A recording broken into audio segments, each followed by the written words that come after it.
हमारा टॉपिक है नदियों का अफवाह तंत्र। अफवाह प्रतिरूप या ड्रेनेज पैटर्न कहाँ से? क्षेत्र विशेष की नदियों के ज्यामितीय आकार से है। किसी भी नदी तंत्र द्वारा अपने सहायक नदियों के साथ अफवाहित क्षेत्र को अफवाह द्रोणी या ड्रेनेज बेसिन कहा जाता है। एक अफवाह द्रोणी को दूसरी अफवाह द्रोणी से अलग करने वाली सीमा जल विभाजक कहलाती है। एक नदी विशिष्ट क्षेत्र से अपना जल बहा कर लाती है, उसे जलग्रहण क्षेत्र या कैचमेंट क्षेत्र कहा जाता है। कुल अफवाह क्षेत्र का लगभग 77% भाग जल नदियां बंगाल की खाड़ी में, जिनमें से गंगा, ब्रह्मपुत्र, महानदी और कृष्णा नदी हैं, जो बंगाल की खाड़ी में अपना जल विसर्जित करती हैं, और 23% भाग अरब सागर में अपना जल विसर्जित करती है, जिसमें सिंधु, नर्मदा, ताप्ती, माही और पेरियार नदी हैं। 77% नदियाँ भारत की बंगाल की खाड़ी में अपना जल विसर्जित करती हैं और 23% नदियाँ अरब सागर में। नदी द्रोणी को 3 भागों में डिवाइड किया गया है अफवाह क्षेत्र के आधार पर। प्रमुख नदी द्रोणी, जिन नदियों का अफवाह क्षेत्र 20,000 वर्ग किलोमीटर से अधिक होता है, उन्हें प्रमुख नदी द्रोणी क्षेत्र में रखा गया है। इन नदियों में गंगा, ब्रह्मपुत्र, कृष्णा, ताप्ती और नर्मदा नदी आती हैं। मध्यम नदी द्रोणी क्षेत्र, जिन नदियों का अफवाह क्षेत्र 2,000 वर्ग किलोमीटर से 20,000 वर्ग किलोमीटर के मध्य होता है, उन्हें मध्यम नदी द्रोणी कहा जाता है। इसमें कालिंदी, पेरियार और मेघना आदि नदियाँ होती हैं। लघु नदी द्रोणी, जिन नदियों का अफवाह क्षेत्र 2,000 वर्ग किलोमीटर से कम होता है, उन्हें लघु नदी द्रोणी क्षेत्र कहते हैं। ये वर्षा आधारित नदियाँ होती हैं। भारतीय नदियों का वर्गीकरण 2 भागों में किया गया है। एक हिमालयी नदियाँ, दूसरा प्रायद्वीपीय नदियाँ। हिमालय की नदियाँ, कुछ हिमालयी नदियाँ प्रमुख हैं, जैसे सिंधु नदी तंत्र, गंगा नदी तंत्र और ब्रह्मपुत्र नदी तंत्र। हम पढ़ेंगे सिंधु नदी तंत्र। सिंधु नदी अफवाह तंत्र। सिंधु नदी विश्व के सबसे बड़े नदी द्रोणियों में से एक है। इसका क्षेत्रफल लगभग 11,65,000 वर्ग किलोमीटर में है। भारत में इसका क्षेत्रफल 3,21,289 वर्ग किलोमीटर है और इसकी कुल लंबाई 2,880 किलोमीटर है। भारत में 1,114 वर्ग किलोमीटर। सिंध की सहायक नदियाँ प्रमुख हैं, जैसे श्योक, गिलगिट, जास्कर, नुब्रा, सिगार, गास्टिंग और द्रास। सिंधु का उद्गम कैलाश के मानसरोवर के बोखरचू के निकट एक हिमनद से होता है। यह कैलाश पर्वत श्रेणी में मानसरोवर के निकट बोखरचू के हिमनद से होता है। इसकी लंबाई 2,880 वर्ग किलोमीटर है। सिंधु को तिब्बत में सिंगी खबान या शेरमुख कहा जाता है। सिंधु नदी को तिब्बत में सिंगी खबान या शेरमुख कहा जाता है। भारत में इसकी लंबाई 1,114 वर्ग किलोमीटर है। सिंगी खबान या शेरमुख सिंधु नदी को कहाँ कहा जाता है? तिब्बत में। झेलम नदी का उद्गम पीर पंजाल श्रेणी के वेरीनाग झील से होता है। इसकी लंबाई 724 वर्ग किलोमीटर है। झेलम नदी की लंबाई 724 किलोमीटर है। यह श्रीनगर के पास विसर्प बनाती है और पाकिस्तान में प्रवेश करने से पहले बासमंगलम घाटी का निर्माण करती है। बासमंगलम घाटी कौन सा नदी बनाती है? तो झेलम नदी बासमंगलम घाटी बनाती है और श्रीनगर के पास विसर्प का निर्माण करती है। किशनगंगा और पोहरू झेलम की सहायक नदियां हैं। पोहरू और किशनगंगा झेलम की सहायक नदी है। इसकी लंबाई झेलम की 724 किलोमीटर, यह पीर पंजाल के वेरीनाग झील से निकलती है। चेनाब नदी का निर्माण चंद्र और भागा दोनों नदियों के मिलने से होता है। इसकी लंबाई भारत में 1,180 किलोमीटर है। चंद्रभागा नदी की लंबाई भारत में चिनाब या चंद्रभागा नदी की लंबाई भारत में 1,180 किलोमीटर है। चिनाब नदी पर बगलिहार परियोजना, सलाल परियोजना और दुलहस्ती परियोजना बनाई गई है। यह सिंधु की सबसे बड़ी सहायक नदी है। सिंधु की सबसे बड़ी सहायक नदी चिनाब नदी है। हिमाचल प्रदेश में इसे चंद्रभागा के नाम से जाना जाता है।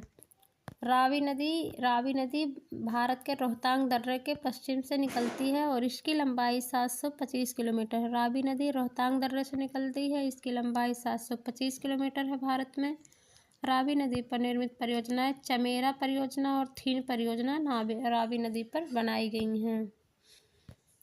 अब ब्यास नदी रोहतांग दर्रे के निकट ब्यास कुंड से निकलती है। भारत में यह 470 किलोमीटर प्रवाहित होती है। इसका प्रवाह केवल भारत में है। ब्यास नदी ऐसी नदी है जो केवल भारत में प्रवाहित होती है। सिंधु की सहायक नदियों में इकलौता सहायक नदी ब्यास नदी है जो केवल भारत में प्रवाहित होती है। हरिके नामक स्थान पर सतलज नदी से मिल जाती है तथा वहीं पर हरिके बैराज का निर्माण करती है और यहीं से इंदिरा गांधी नहर निकाली गई है। हरिके बैराज से ही इंदिरा गांधी नहर निकाली गई है। सतलज नदी का उद्गम तिब्बत के पठार के राकसताल झील से है। सतलज नदी राकसताल झील से निकलती है। इसकी लंबाई कुल 1450 किलोमीटर है। भारत में 1050 किलोमीटर। यह शिपकीला दर्रे से भारत में प्रवेश करती है। सतलज नदी भारत में कहाँ से प्रवेश करती है? शिपकीला दर्रा से, और भारत और पाकिस्तान के बीच सीमा बनाते हुए बहती है। भाखड़ा नांगलबाज सतलज नदी पर बनाया गया है। अब पढ़ेंगे गंगा। एक बार हम सिंध की सहायक नदियों का फिर से रिवीजन कर लेते हैं। सिंध नदी मानसरोवर झील के कैलाश पर्वत के बोखरचू के एक हिमनद से निकलती है। यह 2880 किलोमीटर लंबी है। और झेलम नदी वेरीनाग से निकलती है। इसकी लंबाई 724 किलोमीटर है। चिनाब नदी या चंद्रौर भागा दोनों नदियों के मिलने से होता है। इसकी लंबाई 1180 किलोमीटर है। और रावी नदी रोहतांग दर्रे से निकलती है। इसकी लंबाई 725 किलोमीटर है। ब्यास नदी ब्यास कुंड से निकलती है रोहतांग दर्रे के। इसकी लंबाई 470 किलोमीटर है। इसी पे हरिके बैराज बनाया गया है सतलज में मिलने के बाद, और इसी से इंदिरा गांधी नहर निकाली गई है। सतलज नदी का उद्गम राकसताल झील तिब्बत के पठार से है। इसकी लंबाई 1450 किलोमीटर है। भारत में 1050 किलोमीटर प्रवाहित होती है। गंगा नदी का अफवाह तंत्र पढ़ेंगे। गंगा नदी अलकनंदा और भागीरथी के मिलने से बनती है। यह नदी हरिद्वार में मैदानी भागों में प्रवेश करती है। भारत में यहाँ से यह पहले दक्षिण और फिर गंगा और उसकी सहायक नदियों का रिवीजन एक बार कर लेते हैं। गंगा गंगोत्री के निकट गोमुख से निकलती है। इसकी लंबाई 2525 किलोमीटर है। यह बंगाल की खाड़ी में अपना जल विसर्जित करती है। यमुना, टोंस, कर्मनाशा, पुनपुन, किऊल, घाघरा, गंडक, गोमती आदि इसकी सहायक नदियां हैं। चंबल का उद्गम चानापाव पहाड़ी एमपी से है। इसकी लंबाई 960 किलोमीटर है। यह इटावा के निकट यमुना में जाकर मिल जाती है। काली, सिंध, बनास, पार्वती, क्षिप्रा इसकी सहायक नदियां हैं। रामगंगा नैनीताल से निकलती है। इसकी लंबाई 696 किलोमीटर है। कन्नौज के निकट गंगा में जाके मिल जाती है। खोन इसकी प्रमुख सहायक नदी है। गंडक नदी हिमालय से निकलती है। यह 630 किलोमीटर लंबी नदी है। पटना के समीप सोनपुर में जाके गंगा में मिल जाती है। काली, गंडक और त्रिशूल इसकी सहायक नदियां हैं। यमुना नदी का उद्गम यमुनोत्री हिमानी के बंदरपूछ ग्लेशियर से है। इसकी लंबाई 1376 किलोमीटर है। प्रयागराज में गंगा नदी में जाके यह मिल जाती है। यमुना की सहायक चंबल, सिंध, बेतवा, केन, टोंस, हिंडन और बरेन नदियां हैं। बेतवा नदी विंध्य पर्वत से निकलती है। इसकी लंबाई 480 किलोमीटर है। हमीरपुर में यह यमुना में जाके मिल जाती है। कोसी नदी गोसाईधान शिखर तिब्बत के पठार से निकलती है। 729 किलोमीटर यह लंबी है। गंगा नदी में भागलपुर में जाके मिल जाती है। अरुण कोसी की सहायक नदी है। घाघरा नदी का उद्गम मापचाचुंग ग्लेशियर है। 1080 किलोमीटर इसकी लंबाई है। घाघरा की छपरा के सीमा पर जाके गंगा में मिल जाती है। छोटी गंडक, राप्ती और शारदा इसकी सहायक नदियां हैं। सोन नदी का उद्गम अमरकंटक पहाड़ी मैकाल पर्वत है। 780 किलोमीटर इसकी लंबाई है। पटना के समीप गंगा में जाके सोन नदी मिल जाती है। जोहिला, गोपत, रिहंद, कोयल और कन्हार इसकी सहायक नदियां हैं। कर्मनाशा नदी बिहार के कैमूर जिले से निकलती है। 192 किलोमीटर लंबाई है। चौसा में जाकर गंगा से मिल जाती है। आगे हम पढ़ेंगे ब्रह्मपुत्र नदी तंत्र के बारे में। ब्रह्मपुत्र नदी विश्व की सबसे लंबी नदी श्रेणियों में आती है। विश्व की सबसे लंबी नदी श्रेणियों में आती है। इसका उद्गम मानसरोवर झील के निकट आंगसी ग्लेशियर चेमाडुंग हिमनद से है। इसका प्रवाह तंत्र 4 देशों में बहता है: भारत, चीन, भूटान और बांग्लादेश। ब्रह्मपुत्र नदी का प्रवाह तंत्र 4 देशों में है: भारत, चीन, भूटान और बांग्लादेश। इसकी लंबाई भारत में 916 किलोमीटर है। ब्रह्मपुत्र नदी की लंबाई भारत में 916 किलोमीटर है।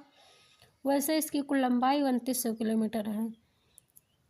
यह नदी तंत्र भारत के असम, पश्चिम बंगाल, मेघालय, नागालैंड, अरुणाचल प्रदेश और सिक्किम राज्य में फैला है। भारत में 6 राज्यों में ब्रह्मपुत्र नदी फैली है। असम, पश्चिम बंगाल, मेघालय, नागालैंड, अरुणाचल प्रदेश और सिक्किम। ब्रह्मपुत्र नदी असम घाटी में गुम्फित जलमार्ग बनाती है और इसी में ही माजुली जैसे बड़े नदी द्वीप बनते हैं। ब्रह्मपुत्र नदी पर ही मयूर द्वीप स्थित है। पासीघाट के निकट इसकी 2 सहायक नदियां दिबांग और लोहित हैं। इससे आके मिलती हैं। इसके दिबांग और लोहित के मिलने के बाद ब्रह्मपुत्र हो जाता है। तीस्ता ब्रह्मपुत्र की सहायक नदी है। इसका उद्गम सिक्किम राज्य के चोलामी झील से है। तीस्ता नदी पहले गंगा की सहायक नदी थी, वर्तमान में ब्रह्मपुत्र की सहायक नदी। तीस्ता पहले गंगा की सहायक थी, अब ये ब्रह्मपुत्र की सहायक नदी है। रंगीत नदी तीस्ता की सहायक नदी है। ब्रह्मपुत्र नदी को तिब्बत या चीन में सांगपो नदी कहा जाता है। अरुणाचल प्रदेश में दिहांग कहा जाता है। असम में ब्रह्मपुत्र, बांग्लादेश में जमुना। ब्रह्मपुत्र नदी को बांग्लादेश में जमुना कहा जाता है, असम में ब्रह्मपुत्र कहा जाता है, अरुणाचल प्रदेश में दिहांग और चीन में सांगपो। भारत के कुल 6 राज्यों में ही ब्रह्मपुत्र नदी बहती थी। अरुणाचल प्रदेश में तो इसको दिहांग कहा गया, असम में ब्रह्मपुत्र और बांग्लादेश में जमुना, सिक्किम, मेघालय और पश्चिम बंगाल इसमें ब्रह्मपुत्र ही कहा जाता है। दिबांग, लोहित, सुबनसिरी, रंगा, जिया भरेली, मानस, संकोश और तीस्ता ब्रह्मपुत्र में दाईं ओर से मिलने वाली नदियां। संकोश नदी असम और अरुणाचल प्रदेश की सीमा पर है। संकोश नदी असम और अरुणाचल प्रदेश के बीच सीमा बनाती है। देसांग, दिखो, धनसिरी और कापिली ब्रह्मपुत्र में बाएं तट से मिलती हैं। देसांग, दिखो, धनसिरी और कापिली बाईं ओर से मिलने वाली ब्रह्मपुत्र की सहायक नदियां हैं। अब हम पढ़ेंगे प्रायद्वीपीय नदियां। प्रायद्वीपीय नदियां हिमालय नदियों की तुलना में अधिक पुरानी हैं और प्रौढ़ावस्था को प्राप्त कर चुकी हैं। इन नदियों की ढाल प्रौढ़ता बहुत कम होती है। इन नदियों में विसर्पों का अभाव होता है। नर्मदा नदी का उद्गम स्थल अमरकंटक पहाड़ियां हैं। यह विंध्य और सतपुड़ा श्रेणी के मध्य स्थित है। नर्मदा नदी विंध्य और सतपुड़ा श्रेणी के मध्य प्रवाहित होती है। नर्मदा ताप्ती नदी मुल्ताई बैतूल जिला के एमपी के पवित्र तालाब से निकलती है। ताप्ती नदी मुल्ताई की पहाड़ी से निकलती है। नर्मदा और ताप्ती नदी भ्रंश घाटी से प्रवाहित होती हैं। 2 नदियां हैं जो भ्रंश घाटी से प्रवाहित होती हैं, नर्मदा और ताप्ती। नर्मदा नदी विंध्य और सतपुड़ा के बीच से प्रवाहित होती है और ये भ्रंश घाटी बनाती है। अरब सागर में नर्मदा और ताप्ती जाके गिरती। पूर्वी घाट की नदियों का उत्तर से दक्षिण की ओर क्रम। सबसे उत्तर में महानदी, फिर गोदावरी, कृष्णा, पेन्नार, कावेरी और वैगई नदी हैं। बंगाल की खाड़ी में गिरने वाली प्रायद्वीपीय नदियों के बारे में हम देखते हैं। गोदावरी नदी को वृद्ध गंगा या दक्षिण गंगा कहते हैं। दक्षिण भारत की गंगा कावेरी को और वृद्ध गंगा या दक्षिण गंगा गोदावरी को कहा जाता है। गोदावरी नदी का उद्गम महाराष्ट्र के नासिक जिले के त्र्यंबकेश्वर नामक स्थान से होता है। यह बंगाल की खाड़ी में अपना जल विसर्जित करती है। इसकी लंबाई 1465 किलोमीटर है। सबसे लंबी दक्षिण भारत की नदी है। इसकी लंबाई 1465 किलोमीटर है। इसकी सहायक नदियाँ पूर्णा, वर्धा, मंजरा, वेनगंगा, प्राणहिता, इंद्रावती, सबरी और मंजीरा हैं। गोदावरी नदी त्र्यंबकेश्वर पहाड़ी से निकलती है। इसकी लंबाई 1465 किलोमीटर है। कृष्णा नदी इसका उद्गम महाबलेश्वर श्रेणी से होता है। यह बंगाल के खाड़ी में मिलती है। इसकी लंबाई 1401 किलोमीटर है। इसकी सहायक नदियाँ भीमा, तुंगभद्रा, मूसी, अमरावती, कोयना, पंचगंगा, दूधगंगा, घाटप्रभा और मालप्रभा हैं। अगला है महानदी। महानदी छत्तीसगढ़ के सिहावा पहाड़ी से निकलती है। यह बंगाल की खाड़ी में मिल जाती है। इसकी लंबाई 851 किलोमीटर है। इसकी सहायक नदियाँ शिवनाथ है, मंड और ईब। शिवनाथ, मंड और ईब बाएं तट पर मिलने वाली सहायक नदियाँ हैं। जोक, ओंग और तेल दाएं तट पर मिलने वाली इसकी सहायक नदियाँ हैं। महानदी की सहायक नदियाँ शिवनाथ, मंड और रीव बाएं तट पर, जोक, ओंग और तेल दाएं तट पर मिलने वाली सहायक नदियाँ हैं। कावेरी नदी इसे दक्षिण भारत की गंगा कहा जाता है। यह ब्रह्मगिरी पहाड़ी कर्नाटक से निकलती है। यह बंगाल की खाड़ी में अपने जल का विसर्जित करती है। 800 किलोमीटर इसकी लंबाई है। इसकी सहायक नदियाँ हेमावती, लोकपावनी, काबिनी, अमरावती, लोकपावनी, हेरांगी, शिमसा, अर्कावती, लक्ष्मण तीर्थ और भवानी है। पेन्नार नदी नंदीदुर्ग पहाड़ी कर्नाटक से निकलती है। इस बंगाल की खाड़ी में अपना जल विसर्जित करती है। 597 किलोमीटर इसकी लंबाई है। चित्रावती और पापनासनी इसकी सहायक नदी हैं। बैगई नदी तमिलनाडु स्थित बरसानद पहाड़ी से निकलती है। यह 288 किलोमीटर लंबी नदी है। कुसुम, बरसानाड, श्रीलियार, तेबियार और मंगलार इसकी सहायक नदियां हैं। अरब सागर में गिरने वाली नदियों का एक बार रिवीजन कर लेते हैं। गोदावरी नदी का उद्गम महाराष्ट्र के त्र्यंबकेश्वर नामक स्थान से होता है। इसकी लंबाई 1465 किलोमीटर है। इसकी सहायक नदियाँ पूर्णा, वर्धा, मंजरा, पेनगंगा, प्राणहिता, इंद्रावती, सबरी और मंजीरा।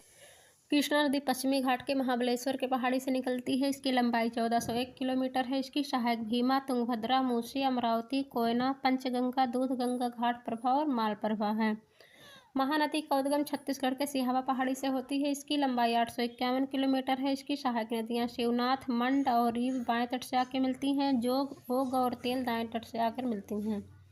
कावेरी नदी से दक्षिण भारत की गंगा कहा जाता है। यह ब्रह्मगिरी पहाड़ी कर्नाटक से निकलती है। इसकी लंबाई 800 किलोमीटर है। इसकी सहायक नदियाँ हेमावती, लोकपावनी, काबिनी, अमरावती, लोकपावनी, हेरांगी, शिमसा, अर्कावती, लक्ष्मण तीर्थ और भवानी।